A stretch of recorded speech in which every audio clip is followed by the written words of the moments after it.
आशुतोष जी बोले, लेकिन क्या कर्ज मांगना ज़रूरी है? तुम चाहो तो बैंक से 2 लाख रुपए निकाल सकते हो।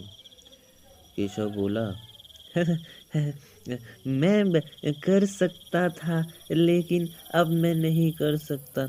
अब अगर मैं अपनी घर भी बेच दूंगा तो भी 2,000 रुपया नहीं होगा, सब गया है। आशुतोष जी बोले, क्या सब कुछ खत्म हो गया? केशव बोला, हाँ, शेयर बाजार का जुआ में सब खत्म हो गया। अब यदि मैं शनिवार को कर्ज ना चुका सका तो मुझे आत्महत्या करनी पड़ेगी। आशुतोष जी बोले, लेकिन मैं तुम्हें वसीयत में।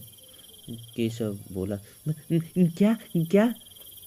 आशुतोष जी बोले, केशव, आज मैंने अपनी वसीयत बनाई है।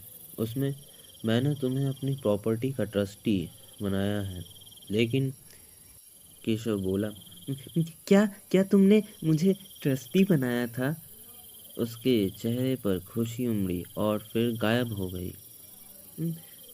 लेकिन तुम्हारी मौत के बाद, यानी अ, वो रुक गया। आशुतोष जी बोले, लेकिन अब मैं तुम्हें ट्रस्टी नहीं रख सकता। केशव, क्यों क्यों क्यों?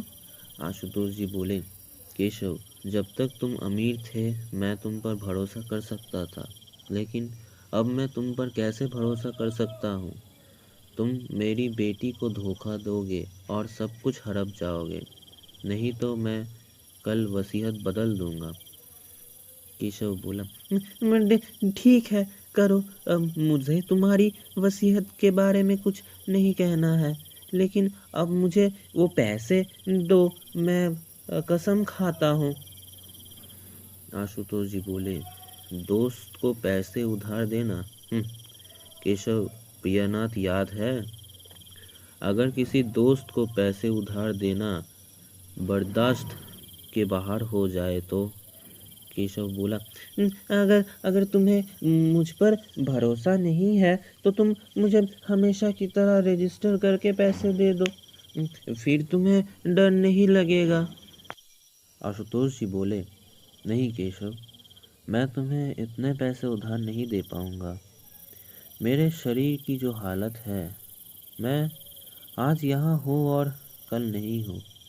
और अगर मेरी नाबालिग बेटी तुमसे पैसे वसूल नहीं कर पाई तो मैं उसे सड़क पर नहीं ला सकता। वो उठा, मैं वसीयत बदल दूंगा।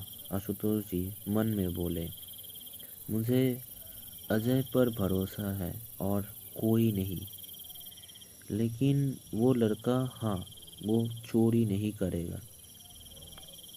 केशव बोला, क्या वो मुझे नहीं दोगे? आशुतोष जी बोले, नहीं केशव, पता नहीं क्यों मेरे मन में हमेशा से तुम्हारे लिए एक कमजोरी रही है। मैं तुम्हारे बातों को कभी टाल नहीं सकता था, पर आज मुझे लाल पंजे का खत मिलने के बाद मैं अपनी असली रूप देख पाया और बाकी सबको भी पहचान पाया।